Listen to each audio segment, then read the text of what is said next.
करनाल के तरावड़ी में लल्यानी गांव के डेरा जोगी माजरा के रहने वाले मलखान नाथ अगर 2 साल बाद जेल से बाहर आ पाए हैं तो वो ये वकील साहब है जो आज हमारे साथ है। अशोक जी इनका नाम है, फरीदाबाद से है, लेकिन कहीं ना कहीं ये मसीहा बनकर उनकी ज़िंदगी में आए, क्योंकि जिस तरीके से बिना किसी जुर्म के उन्होंने 2 साल सज़ा काटी है, DNA रिपोर्ट तक जो है हाई कोर्ट से लेकर आनी पड़ी है। फिलहाल अशोक जी इस पूरी जानकारी आज हमारे साथ साझा करेंगे, बताएंगे कि कैसे जो है अब कौन कौन इसमें मिला है ये तो हम नहीं कह सकते, लेकिन एक बड़ी मिली भगत के तहत 2 साल तक जो मलखान नाथ है उन्हें चेतराम बनाकर जेल में डाल दिया जाता है। उन पर हत्या का आरोप था और हत्या के आरोप में उन्हें उम्र कैद हो चुकी थी चेतराम को, लेकिन उसकी जो सज़ा है वो मलखान नाथ ने काटी है। 2 साल अपने परिवार से दूर रहे और उसके साथ ही जो बीवी हैं, बच्चे हैं, वो किस तरीके से इन 2 सालों में परेशान हुए पूरा परिवार। हालांकि अब भाई के साथ जो है ये DNA मैच हुआ और उसके बाद वो बाहर आ पाए हैं।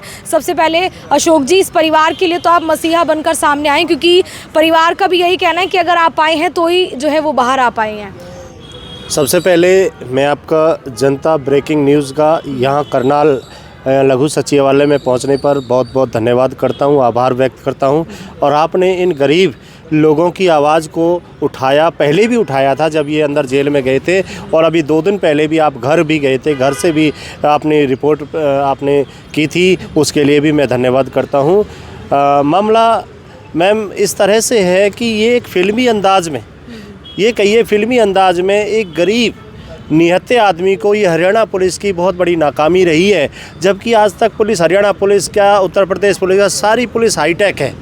आज इनके पास इतने साधन हैं कि 1 मिनट में बंदे की पहचान कर सकते हैं कि किसका किसके साथ मैच है, लेकिन उस चीज़ को लापरवाही कह लीजिए, नज़रअंदाज कह लीजिए, या एक साजिश कह लीजिए, जिस साजिश के तहत इनको एक हत्या जैसे संगीन मामले में इनको जो है 2 साल की कड़ी सज़ा भोगनी पड़ी मलखान नाथ को चेतराम बना करके।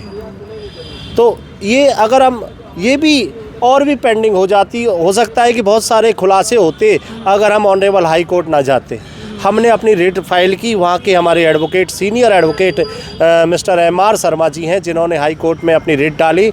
उन लोगों के खिलाफ सरकार को पार्टी बनाया, principal secretary of Haryana government को बनाया, DGP साहब को पार्टी बनाया, SP सोनीपत को पार्टी बनाया, SHO सिटी सोनीपत को पार्टी बनाकर तब ये किए।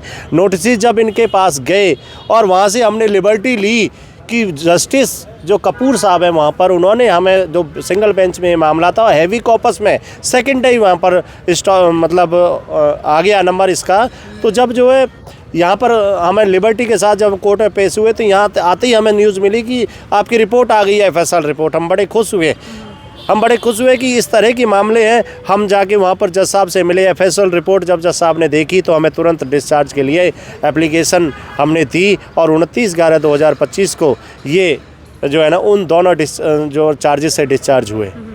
सर ये बताएंगे थोड़ा सा, ये कैसे हो सकता है, क्योंकि अगर कोई जेल में लेके जा रहे हैं तो क्या कोई उनकी आइडेंटिटी नहीं चेक होती, ना कोई फिंगरप्रिंट, कुछ भी नहीं हुआ इस केस में? ऐसा क्या लग रहा है आपको? मैम जब कोई साजिश रची जाती है, जब कह लीजिए आप देखते होंगे सोशल मीडिया पर, आप लोग तो मीडिया वाले हैं, सब कुछ जानते होंगे, बड़ी बड़ी गाड़ियां संसद तक पहुंच जाती है आतंकवादियों की, बड़े बड़े आतंकवादी आ जाते हैं कहां से। जब कोई साजिश होती है तो सब कुछ हो सकता है, कायदे से तो सारे कुछ रिकॉर्ड होता है। जो नियम है, जो लीगल, अगर हम लीगल वे में जाएं तो जेल में पूरा रिकॉर्ड होता है, हर एक कैदी का फिंगरप्रिंट्स भी होते हैं, आंखों की स्कैनिंग भी होती है, साइन भी होते हैं। ये जाट समुदाय के हैं चेतराम, ये जो मलखान नाथ सपेरा समाज जैसे गरीब समुदाय से, वो सोनीपत के हैं, ये करनाल डिस्ट्रिक्ट के हैं। और पुलिस का अरेस्ट करने के बाद जब उन्होंने असम से अरेस्ट किया, लीदू शहर से 11 दिसंबर को, उसके बाद इनके गांव, घर, माँ बाप, भाई बहन और गांव के सरपंच से, नंबरदार से, यहाँ के विधायक तक से किसी से वेरीफाई नहीं किया ये चेतराम है या मलखान है। इवन उनको मिलने भी नहीं किया। जब इनको पता लगा 10 दिन बाद तो ये मिलने जाते थे, इनको मिलने भी नहीं दी गए। इस तरह की लापरवाही कह लीजिए कैसे केसों में होती, क्योंकि उनकी सबकी साजिश थी।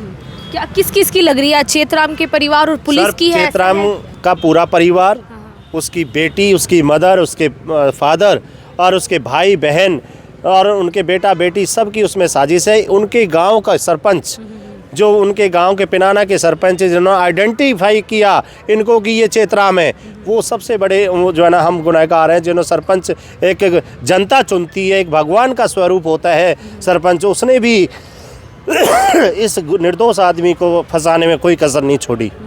आप क्या इस मामले में चाहते हैं, आगे हम क्या ये हो? चाहते हैं कि आज इन्होंने ये बिल्कुल उजड़ गए हैं, घर मकान जेवरात जो स्त्री धन होता है, इनके अपने जितने भी पशु थे, ढोर डंगर कह लीजिए, उनको भेड़ बकरी जो ये अपना जीवन यापन के साधन थे, ये सब बेच चुके हैं। इनको पास 1 रुपया नहीं है, खाने तक के लाले पड़े रहे। ये दूसरे के घर जा जाके बौला खालसा गांव पड़ता है, वहाँ पर ये रहे हैं। बच्चों के स्कूलों की फीस तक नहीं गई, स्कूल बेचारे जाने बंद हो गए।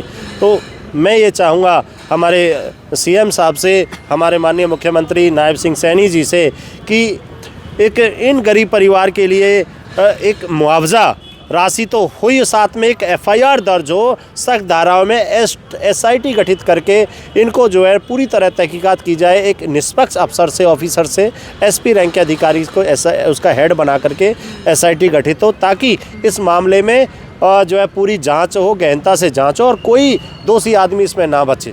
सर क्या लगता है 2 साल लगे ये डीएनए रिपोर्ट आने में, इस पर ये क्या यहाँ भी देख लीजिए पुलिस की नाकामी। अगर किसी मुलजिम को बाहर निकालना होता है और वो बार बार पुकार रहा है कि मैं मलखान हूँ, इसमें लापरवाही सामने आती है, मिली भगत सामने आती है एफएसएल डायरेक्टर की, पुलिस की, कि वो बार बार एक्सक्यूज़ करते रहे, आईओ एक्सक्यूज़ करते रहे, अभी ये हो रहा है, अभी वो हो रहा है। जबकि अगर ऐसे सेंसिटिव केस के लिए तो न तो 1 महीने में रिपोर्ट लाके हो जाती, तो इसमें भी लापरवाही, एक मिली भगत सामने आई है।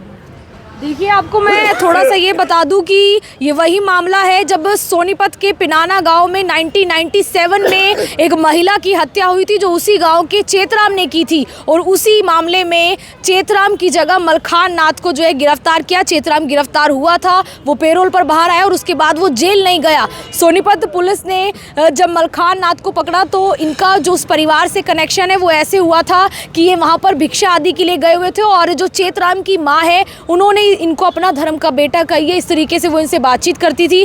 क्या लगता है कि उन्होंने इनको सचमुच चेतराम समझा या फिर इन्हें मलखान नाथ समझा, क्या आपको लग रहा है? देखिए, उनके घर वाले इनको धर्म का बेटा बनाया था, उस वजह से ये जाते आते रहे। उन्होंने ये नहीं पता था इस सीधे साधे आदमी को कि ये जो है कोई साजिश रच रहे हैं, उसको ये जांच नहीं पाए और मिलते जुलते रहे।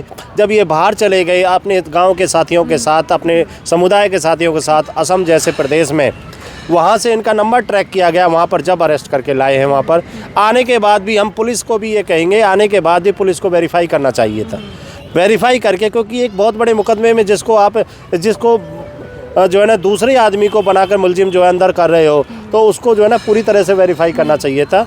ऐसा उन्होंने नहीं किया। और जब ये हत्या हुई थी सोनीपत में, तब तो शायद इनकी उम्र ही बहुत कम होगी, ऐसा कुछ रहा है। 1997 में मर्डर हुआ था। कैला देवी वाइफ ऑफ राजेंद्र जी फौजी हैं वहाँ पर, तब तो इनकी उम्र और कम होगी। देखिए आज उम्र देखिए कितनी है इनकी, 20 साल का अंतर है मैम। वो 60 साल के हैं, ये 40 साल के हैं, 32 साल की उनकी बेटी है। लगा लीजिए, पुलिस ने ये भी अंदाज़ा नहीं लगा। मैं तो ये कहूँगा पुलिस जानते पूछते लालच में आकर के ऐसा काम किया है। बेटी ने भी आपको पहचाना था कि आप चेतराम हैं? नहीं, उसकी दादी ने ही बोला है। अच्छा, ये तुम्हारा पापा है। अच्छा। हाँ जी, हाँ। बिल्कुल, आप देखिए फिलहाल ये बड़ा मामला सामने आया। हालांकि जो परिवार है तो और जो वकील हैं वो यहाँ पर न्याय की मांग कर रहे हैं और पूरी तरीके से चाहते हैं कि इस मामले की पूरी जांच हो कि वहाँ पर ऐसा क्या कुछ हुआ। एक बड़ा मामला जिसमें जो मलखान नाथ है वो चेतराम की जगह 2 साल तक जो है सजा काट कर आए हैं। फिलहाल आज करनाल के एसपी कार्यालय जिला सचिवालय में पहुंचे थे और यहाँ पर करनाल एसपी से भी उन्होंने मुलाकात की। सर ऊपर मुलाकात हुई? हाँ, मुलाकात हुई है मैम। हम 9 तारीख को भी हम आए थे अपनी कार्रवाई की मांग को लेकर कि हम लल्याणी गांव के रहने वाले हैं। जोगी माजरा जो नीलोखेड़ी विधानसभा में पड़ता है, जुरिडिक्शन हमारी करनाल की है, लेकिन उन्होंने हमारी एप्लीकेशन को वहां पर भेज दिया डीडीए ब्रांच में। डीडीए ब्रांच ने उसको जुरिडिक्शन बेस पे कि मुकदमा वहाँ का था, वहाँ का हादसा था। मैंने कि वहाँ का हादसा तो हमने किया ही नहीं, वहाँ का हादसा हमने कभी किया ही नहीं है। हम तो यहाँ के रहने वाले हैं और ये वो सारा स्टाफ मिला हुआ ऊपर से नीचे तक। हम ये चाहते हैं कि हमारा यहीं पर ही आप करा दीजिए। लेकिन आज भी हम उसी के लिए दूसरी एप्लीकेशन हमने सबमिट की है। एसपी साहब ने आश्वासन दिया है अगर वो यहाँ से होता है ठीक है, नहीं तो सोमवार को हम डीजीपी साहब के पास मिलेंगे, पंचकुला 6 सेक्टर उनके ऑफिस पे। और इसी मांग को बीजेपी लेकर हरियाणा के से उम्मीद है बीजेपी, आपको? हाँ, हमें उम्मीद है पूरी कि बड़े एक्शन मूड में हैं, वो सच्चाई के लिए बहुत आगे बढ़ रहे हैं और बहुत ही जाबाज दोषियों को या कह लीजिए अपराधियों को वो अंदर करवा रहे हैं। तो हमें पूरी उम्मीद है कि मलखान वाले मामले में भी किसी भी ऑफिसर से निष्पक्ष जांच करा के एक SIT गठित हो और इनको न्याय मिले। लोगों को कुछ कहना चाहेंगे सर? आप एज अ वकील जैसे इनके लिए आपने काम किया, कोई भी आपसे मिल सकता है इस तरीके का कोई मुद्दा, क्योंकि बहुत सारे लोग, खासकर जो पुलिस की इस तरीके की कार्रवाई है, बहुत सारे लोग तंग मैं आपके चैनल के थ्रू जो भी अपने भाई हैं जिनके परिवार वाले इस तरह केसेस में फंसे हुए हैं, एक बार ज़रूर वेरीफाई कर लें अपने अधिवक्ता से, अपने ज़रूर जांच करा लें अपने फिंगरप्रिंट्स की, क्योंकि पुलिस इस मामले से बहुत बड़ा पोल खुला है। इससे पता लग गया है कि पुलिस चाहे तो कुछ भी कर सकती है। बिल्कुल, देखिए फिंगरप्रिंट DNA के जरिए जो है अगर कोई बिना जुर्म के सज़ा काट रहा है तो वो बाहर आ सकता है। इसका जीता जागता उदाहरण है, 2 साल की सज़ा काट कर ये व्यक्ति बाहर आए और सोनीपत पुलिस, हरियाणा पुलिस का ये बड़ा कारनामा आप कह सकते हैं। फिलहाल ये बाहर आ पाए हैं क्योंकि जो वकील है वो हाई कोर्ट तक पहुँचे और वहाँ जाकर जो है इनको अब रिपोर्ट मिली है, तो ये बाहर आए और अब इस मामले में कार्रवाई चाहते हैं, दोषियों पर कार्रवाई हो ऐसी मांग करते हुए नजर आ रहे हैं। हरियाणा के करनाल की ये तस्वीरें हैं, लल्यानी गाँव त्रावड़ी में, ये लगता है उसके जोगी माजरा डेरा का ये पूरा मामला, जहाँ के मलखान नाथ रहने वाले थे और सोनीपत में जो है उन्हें सोनीपत जेल में जो है वो रहे थे। तस्वीरें फिलहाल करनाल से हैं। मैं आरती सोगेमनगौड़ के साथ जनता ब्रेकिंग न्यूज़। धन्यवाद।